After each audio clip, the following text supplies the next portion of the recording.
Hello everyone, मैं जोगिंदर सिंह शेखावत आज आपके लिए लेके आया हूँ खास इन्फॉर्मेशन। और ये है एक ऐसा सेशन जिसमें आपको लगेगा कि आने वाले एसएससी जेईई के इस साल के एग्जामिनेशन में आपको किस पर फोकस करना चाहिए, यानी हम क्या पढ़ें, कौन सा ऐसा पोर्शन है जहां से आप कह सकते हैं मोस्ट स्कोरिंग एरियाज है, जहां से अपन क्वेश्चंस स्कोर कर पाएंगे, पेपर में एक अच्छा स्कोर बना पाएं। सो ये इलेक्ट्रिकल के लिए खास सेशन है। कौन से सब्जेक्ट्स, कौन से स्कोरिंग एरियाज हैं जहां से अपन मैक्सिमम वेटेज को कवर कर सकते हैं। और चूंकि जितना समय बचा है उसमें आप कह सकते हैं हमारे पास रिवीजन की स्ट्रेटेजी बनाएं, या फिर हम वो टॉपिक्स पढ़ें जहां से क्वेश्चन ज्यादा आने, कम समय में ज्यादा कैसे अचीव करें।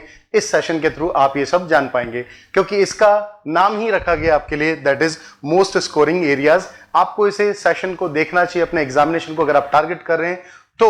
और कौन कौन से वो पोर्शन है जहां से आपके मैक्सिमम क्वेश्चंस पूछे जाते हैं, किन एरियाज से एसएससी के इस एग्जामिनेशन में ऑलमोस्ट आपका 75 to 80% का कोर्स कवर किया जाता है। क्योंकि जितना समय उसमें हम क्या पढ़ें क्या नहीं पढ़ें इस दुविधा में, या रिवाइज में किसे पहले करें या बाद में करें, इन सब के लिए ये आपका सेशन खास होने वाला है। चलिए बात करते हैं हम इस सेशन में उन टॉपिक्स, उन एरियाज के बारे में जहां से आपके मैक्सिमम क्वेश्चन पूछे जा सकते हैं और वहां से आपको अपने रिवीजन की प्लानिंग शुरू करनी चाहिए।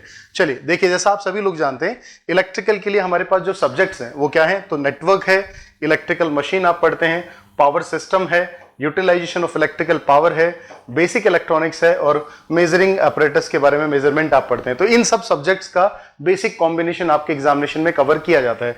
तो आप सभी को पता है कि इन सब में से जो अपना सबसे स्कोरिंग एरिया, जहां से सबसे ज्यादा क्वेश्चन आने की पॉसिबिलिटी रहती है, वो कौन कौन से रहने वाले हैं उनकी अगर सबसे पहले चर्चा करें तो जैसा आप सभी जानते हैं नेटवर्क जो है, नेटवर्क की अगर बात करूं जो कि बेसिक इलेक्ट्रिकल के पोर्शन को भी साथ में आप कह सकते हैं कवर करता है। इस बेसिक इलेक्ट्रिकल इंजीनियरिंग के सारे पोर्शन में अगर हम कहें तो सबसे ज्यादा वेटेजफुल सब्जेक्ट आपका यही है। क्यों? क्योंकि ऑलमोस्ट कम से कम नहीं तो 33 से 35 क्वेश्चन जो है वो आपको यहाँ पे मिल जाएंगे, और आसान पोर्शन है। अच्छे से अगर आपने प्रिपेयर कर रखा है तो बढ़िया से यहाँ स्कोर कर भी सकते हैं। एक बेसिक इंजीनियरिंग और नेटवर्क कॉम्बिनेशन जो है वो 30 से 35 क्वेश्चन तक आपके पेपर में ले आता है। इसके बाद अगर बात करें वेटेज में, तो आपने कहा इलेक्ट्रिकल मशीन जो कि कोर सब्जेक्ट है आपके मशीन का, इसमें भी अगर अपन कहें तो ऑलमोस्ट मिनिमम टू मिनिमम में हम बात करें तो, और ये भी जो मैं एनालिसिस आपको बता रहा हूं, जो एसएससी के नए ट्रेंड के बाद पिछले 2 साल के एग्जामिनेशन में जिस चीज से जहां से जिन्होंने क्वेश्चन बनाए हैं उसके एनालिसिस पर है, तो 20 to 25 ऑलमोस्ट आप मिनिमम टू मिनिमम कहें, इसके बाद नहीं, लेकिन इतने क्वेश्चन आपको मिलेंगे। ऑलमोस्ट कभी कभी ये पोर्शन आप कह सकते हैं 25 से 30 तक भी पहुंच जाता है, लेकिन अगर ऑन एवरेज कहें तो 25 क्वेश्चन तो आपको मिलने वाले हैं।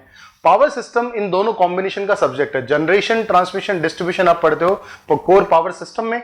और बात करें अगर हम आगे तो एस्टिमेशन, कॉस्टिंग और यूटिलाइजेशन जो है उसको आप पढ़ते हो यूईपी के अंदर। अपन यहां पे बात करें इन दोनों को अगर मैं अलग अलग भी बोलूं तो ऑलमोस्ट पावर सिस्टम जो वो अकेला आप कह सकते हैं 18 से 20 क्वेश्चन तक आपके यहां से, और अगर मैं यूटिलाइजेशन की बात करूं तो आप कह सकते हैं 10 से 12-13 क्वेश्चन आपको यहां से। यानी कुल मिला के इन दोनों सब्जेक्ट को अगर मिला दिया जाए तो आप कह सकते हैं नहीं करते हुए आपके पास ऑलमोस्ट इस एवरेज रेंज में अपन जाएंगे 25 से 30 की रेंज में। ये तीसरा कॉम्बिनेशन मैंने आपके लिए यहां पे रखा।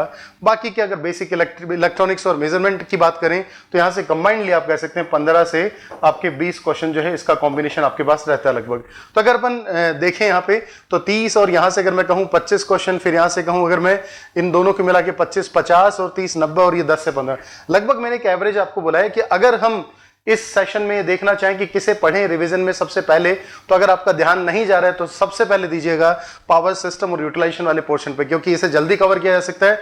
रही बात नेटवर्क की और मशीन की, दोनों ही आप सब पढ़ते हैं, कोर सब्जेक्ट हैं, लेकिन इन सालों में एसएससी का वेटेज यूटिलाइजेशन पे बढ़ा है, तो इसको आप सबसे पहले रिवाइज करें, मैं ऐसा कहूंगा।